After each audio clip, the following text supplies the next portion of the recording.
Hello, podcast world, and welcome back to the Got a Minute Mini podcast, the podcast that pairs chapters from my book, You Really Don't Have to Read This, with original songs from my wife, Ann Jeanette, and you're going to love this today. Today's chapter is chapter 12. It's called Illegitimi non Carborundum. What does that mean? Well, I'll tell you here in just a second. And then we'll have Ann Jeanette on. She's going to tell you about her song, I Don't Need You. It's a happy-go-lucky tune. And so anyway, I think you're really going to love it. And let's get started.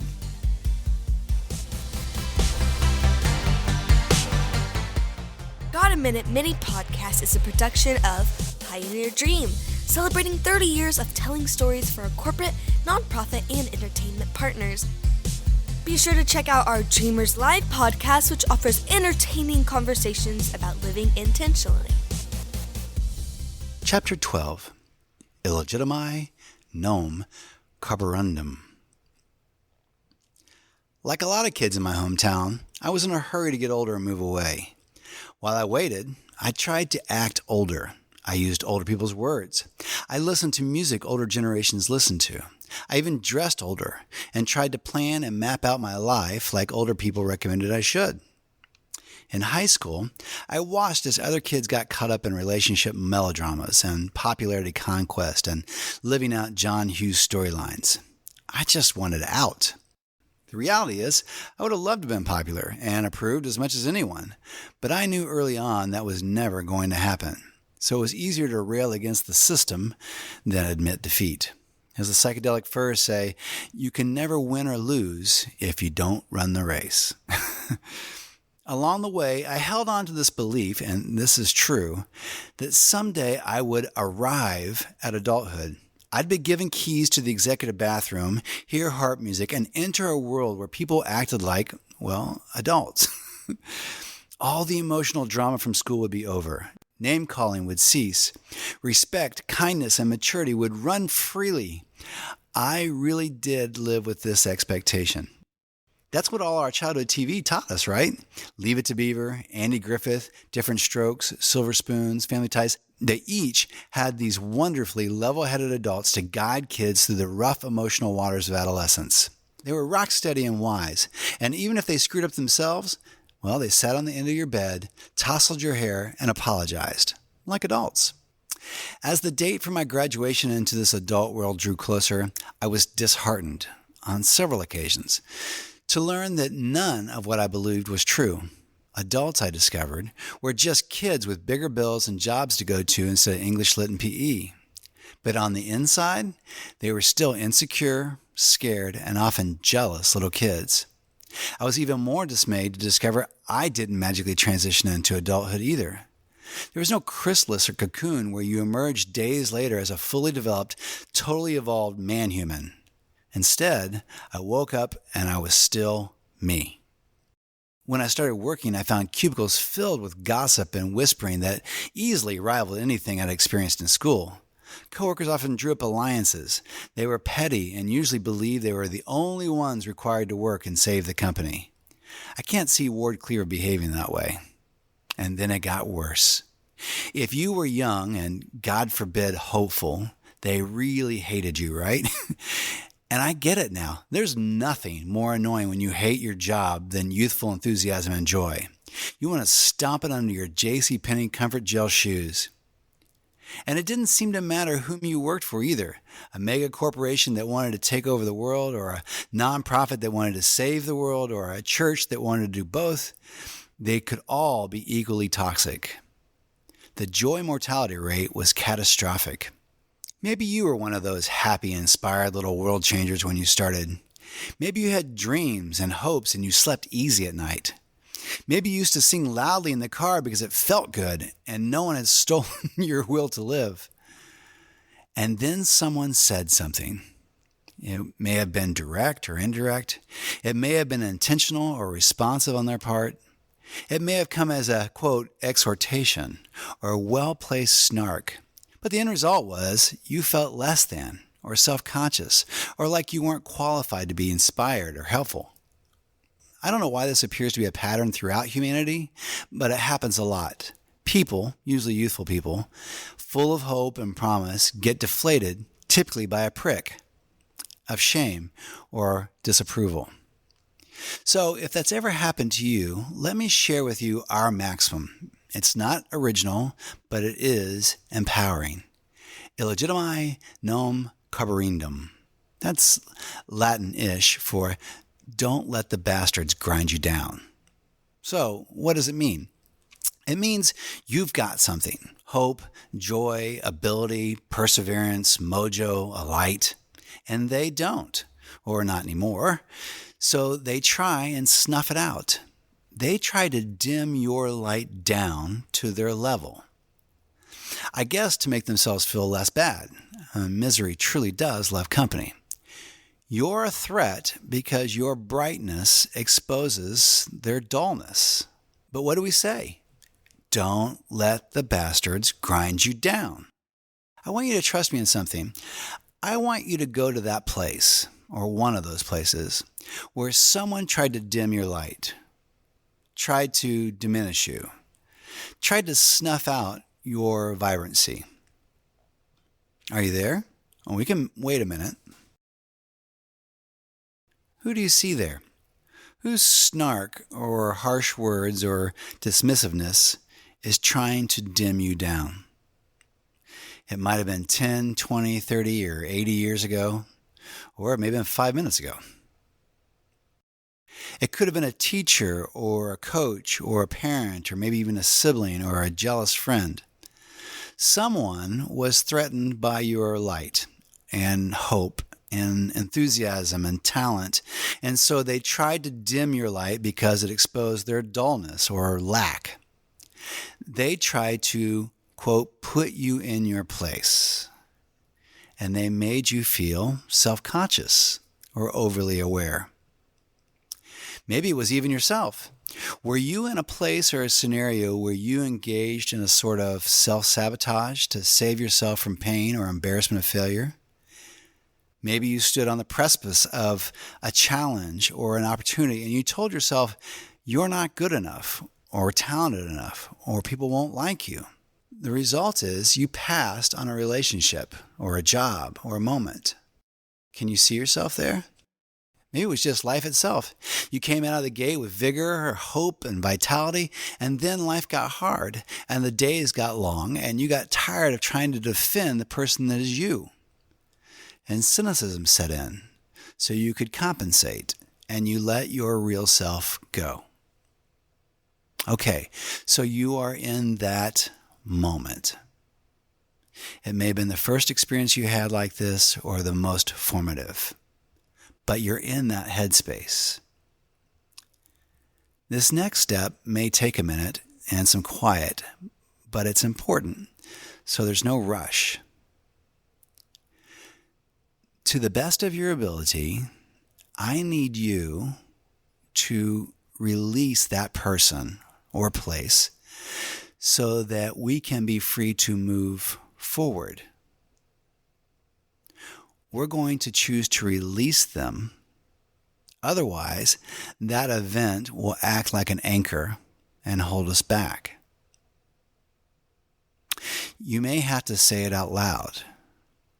You may have to imagine saying it to that person or to that episode. You may have to imagine yourself physically cutting the vines that have grown up and tied you to that event. Once you've severed them, you can watch them float away. This exercise is more important than moving forward in the book, so take a minute, close your eyes, breathe deeply, and walk yourself through this step by step. I know things can be emotionally charged, even scary, depending on the people involved. It can bring up fear or anger or sadness, but I promise this exercise, at whatever level, will help. There's a lot of freedom and relief in intentionally letting that go. You can call it forgiveness, you call it releasing or letting go, but that's what we are doing. And don't be surprised if on occasion you have to do additional pruning of those vines if they try to grow back up again. In my life, it feels like there are operations and then there's maintenance, and both are important. You're doing great. I can tell from here. Now here's the next step, and you are going to love it. While you're still in that headspace, we're going to pick up that part of us that was lost or diminished. It doesn't have to be that application of you. Maybe at the time it was about athletics or art or being smart enough. What we're looking for is the quality of you that was lost. That vibrancy, that hope, that enthusiasm, optimism, mojo, or light. Pick that quality of your personality back up and put it in its place. It may help you to put your hand on your chest. Maybe you want to breathe that back in.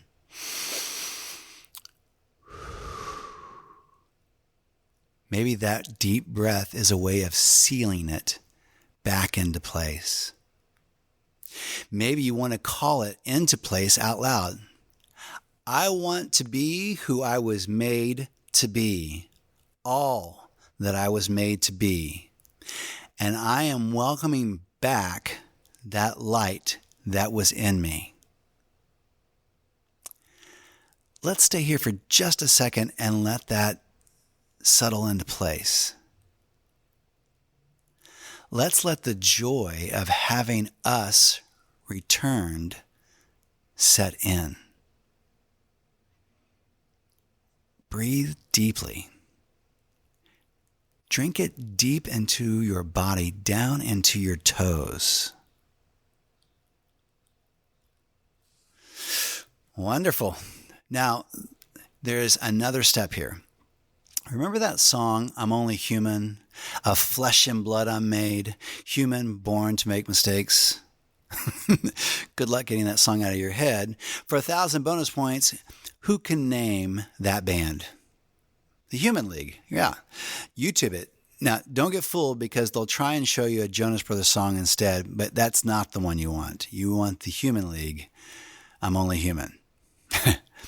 Okay, because you're only human, when you look at that experience of releasing and letting go in your life, is there a chance that we've done this very thing to someone else? Have we intentionally or accidentally caused someone else's light to dim just so we could feel better? Or because we were tired? Did we offer sobriety without encouragement? Were we flippant about someone else's dream? Did we withhold support or praise when we could have given it? If you can see that, then this is your opportunity to make it right. Because everyone should have their light restored, right? Everyone should be encouraged to be the very best version of themselves. So, find a way to apologize or heal that spot. Wow, that is a lot for one chapter. Now, how do we move forward with this? Well, maybe you want to find someone, get a bite to eat or a coffee or a drink, and relate this experience to them to help solidify it in your own heart and mind. Maybe you want to find ways to act on this renewed light in you. When new bastards rise up in your life, kill them softly with your love. Love shame them. It will infuriate them. But don't give in to their demands and don't quit being you. Speak kindly, give generously, sing loudly. I'd suggest smiling, turning up the music, and letting the sunshine in. Then let the love shaming begin. And, say it with me, Illegitimi non Carborundum. Don't let the bastards grind you down.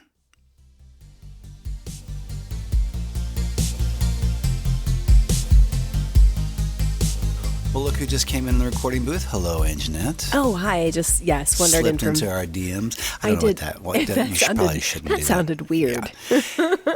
Hey, thanks for joining us and joining the crowd and talking about your song. Glad to be here. Thanks for inviting me. Yeah, the song that I asked you to talk about today is I Don't Need You, which for those who are true fans, longtime fans, they all know that was part of a PBS special that we did a while back. It was called Brighter Day Ahead, Live from the Heartland. Quite shot some time right ago. Here in the Ville. It was. And this was a collection of probably, I don't know what we did, 12 I think we songs? did maybe 12 songs, yeah. It was it ended up being like an hour concert special. Yeah, it was super cool. And you talked about the songs as you were delivering them, and it was whole kind of almost the live version of behind the music.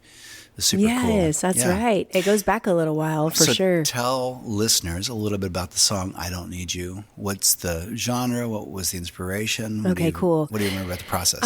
It's been a while. What I remember about that song is it was sort of an emotional reaction I had to a few conversations at a certain time. Mm-hmm. And what's funny is it's pretty appropriate with everything going on in the world right now. Yeah. But I remember having some conversations that were sort of laced with some spiritual superiority, perhaps. Sure. Yeah.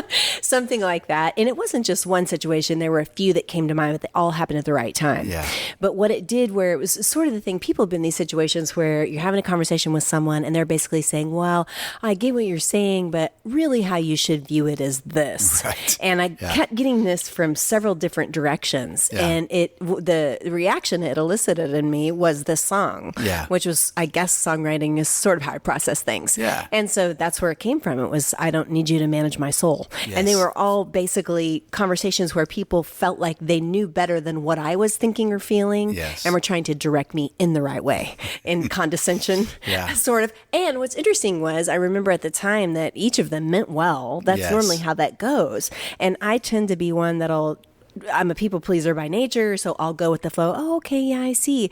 And so I remember in each of those different scenarios, sort of biting my tongue, taking in the information. Well, thank you so much for your perspective. And then I went to the piano and I got pissed. Is what happened. Yeah. Well, if anybody knows you personally or knows you from the podcast that we've done, of which there are a couple and all that stuff, they will know you as kind of a kind and perky and sincere person. And, that's nice. I'm always, when I see people, they'll ask, and I'll just tell them that what you see is what you get. That's really who you are. Oh, so most of the to time. hear you, and it's also not that you're not honest about things. So this is a unique song because you don't write a lot of quote angry songs. You're not an Alanis. Yes, although I did feel very Alanis-y in the moment. Yes, but you are also very sincere and honest, and this is kind of an emotive song in that same way. So it's a great look into the human experience, but also your experience. Yeah, I remember when I was writing it, I honestly don't think too much about like, oh, I'm going to do something in this style. I kind of wait to see what comes out. And then when we record it, a lot of times that will maybe develop into a style. Yes. But what was interesting is, especially as we got to record it live, I had some great background singers and live musicians that kind of turned into sort of like what felt like sort of the 70s anthem. Yes. It was kind of me saying, hey, back off. Right. I can think and feel for myself. That's probably my favorite part. It's funny because you played it for me today. I probably haven't heard it in 10 years. I can think, I can feel, I can love on my own. Yeah. I don't need you to manage my soul. And now that I'm older and wiser, it's easier for me.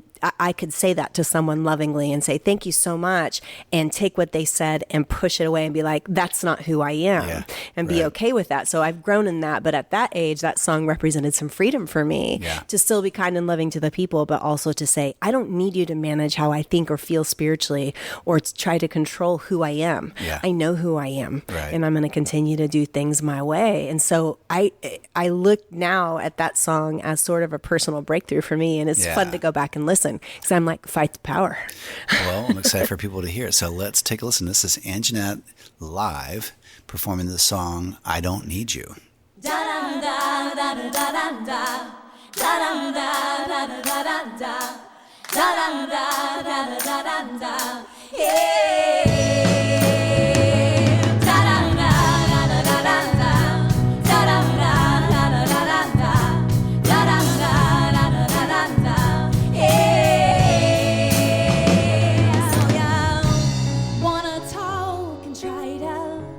Figure me out, you think you know all there is about me.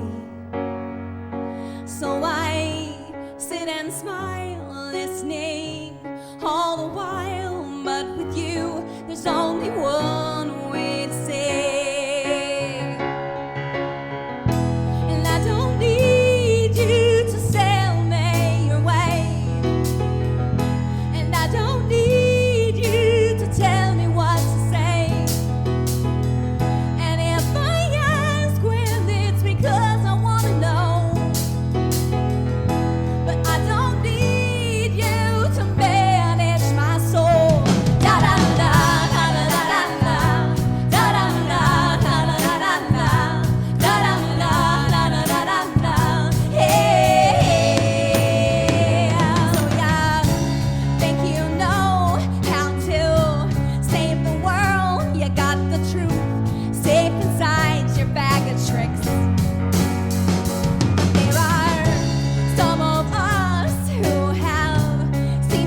love it if you'd like and subscribe to the podcast and then share it with the people you know.